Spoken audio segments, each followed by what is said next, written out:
Welcome to UC Science Radio, where we interview a range of postgrad students to tune into the fresh voices entering the world of science and learn what sparked their passion.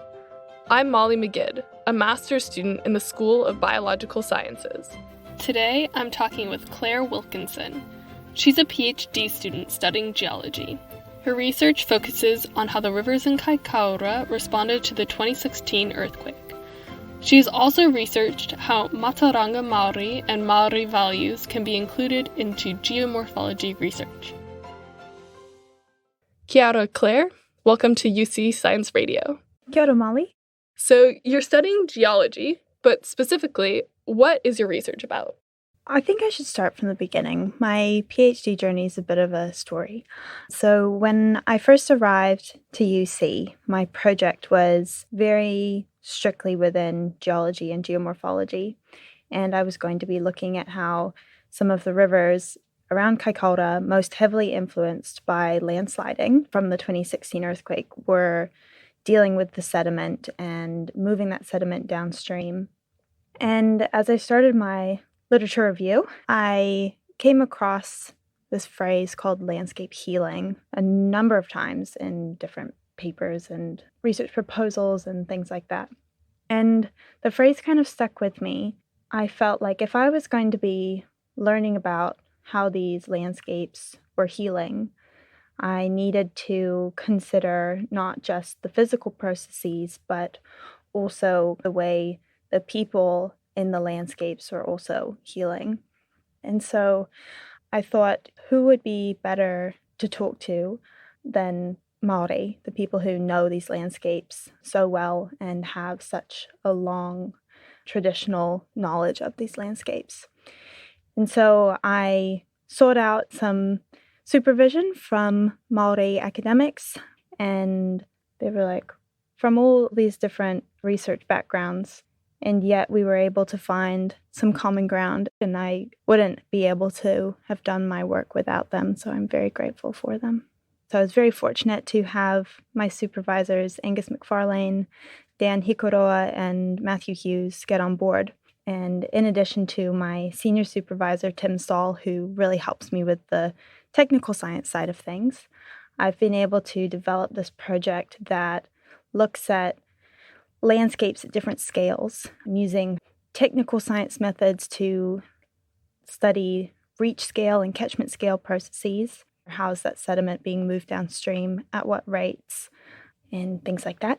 But also being able to talk to specifically Māori about their perceptions of landscapes and how landscapes change after major perturbations such as an earthquake. So what have you found in comparing how the landscape has changed over that time after the earthquake to how people have perceived it changing and have thought about it? I think one of the biggest things for me is talking to my Māori participants who we brought on board to the research team, to the research group. They made me realize the implications of landscape change and how major alterations to landscapes aren't just, earthquakes, but they're deforestation, it's flooding, it's tsunami, a whole web of physical processes, but also cultural processes as well, and cultural change. And how have you found your research changing as you've learned more about these Indigenous knowledge systems or the mātauranga Māori that are already in place in this country and have been used for many, many years? That's a great question, and I might have to give you kind of a roundabout answer for that one. But something that I've had to learn and realize is my positionality as a non-Māori, non-Indigenous researcher working in this space. It's not my job to produce mātauranga Māori. In fact, I can't. What I can do is create space for it alongside my science. There has to be a recognition that you're not trying to force one knowledge system into the other. You're not trying to use one to prove the other wrong or prove the other right. They're independent, and the role of the researcher is to find space, find the nodes of overlap between the two. And so in my work, I use the He Awawhiria framework, and He Awawhiria means braided river. And it is a framework that my supervisor, Angus McFarlane, developed with others. The idea, if you can imagine a braided river, and we're lucky that the metaphor resonates so well here in New Zealand. You have these big, wide river valleys. You have multiple river channels. Sometimes they come together, sometimes they diverge. And that's the metaphor for weaving the two knowledge systems together.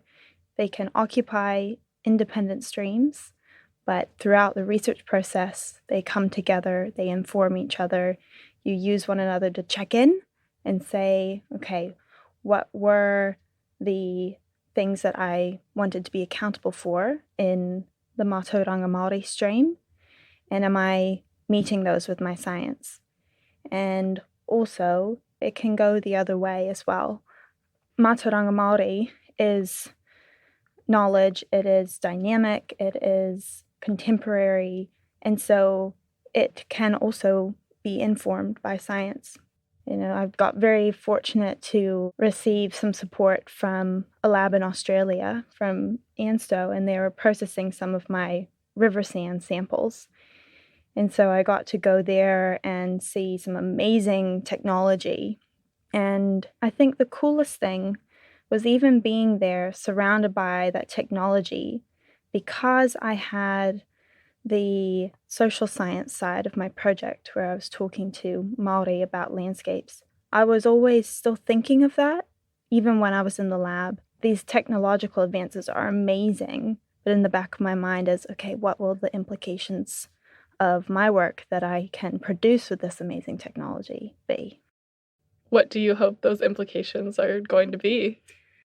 That is a good question. I have just gotten in some of my final lab results. Basically, although I've come a long way from the initial concept of landscape healing, I'm still kind of thinking about landscape recovery timeframes. If the sand tells us it takes so many years, huge range of years, for the landslide sediment to move out of the catchment, and the cobbles, the bigger sediment, tells us a different time frame. And then my participants indicate that there's a different time frame over which that sediment movement and other responses to landscapes are important.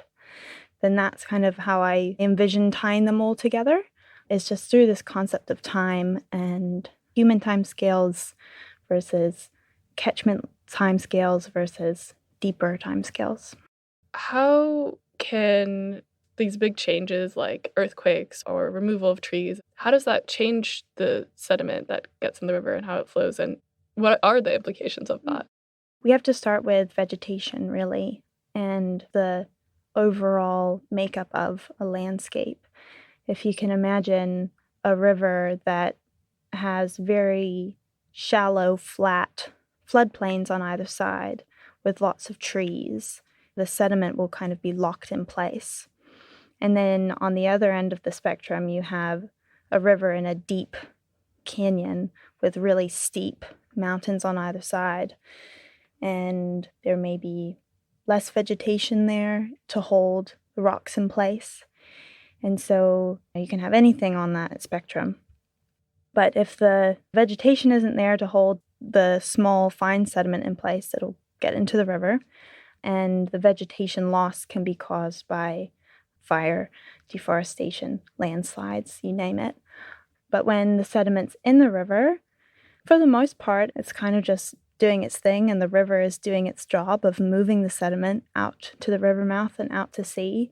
But there'll be all kinds of different ecological implications, and especially once all that fine sediment reaches the shore, pretty big implications on any aquatic life just off the river. For example, one of my study areas in Kaikoura, one of the implications of the earthquake was all of this fine sediment coming through the river systems. And the kaimoana, the sea life there, they were already struggling from the uplift from the earthquake. And then with all the river sedimentation clouding over their environments, it has implications for the productivity of those ecosystems.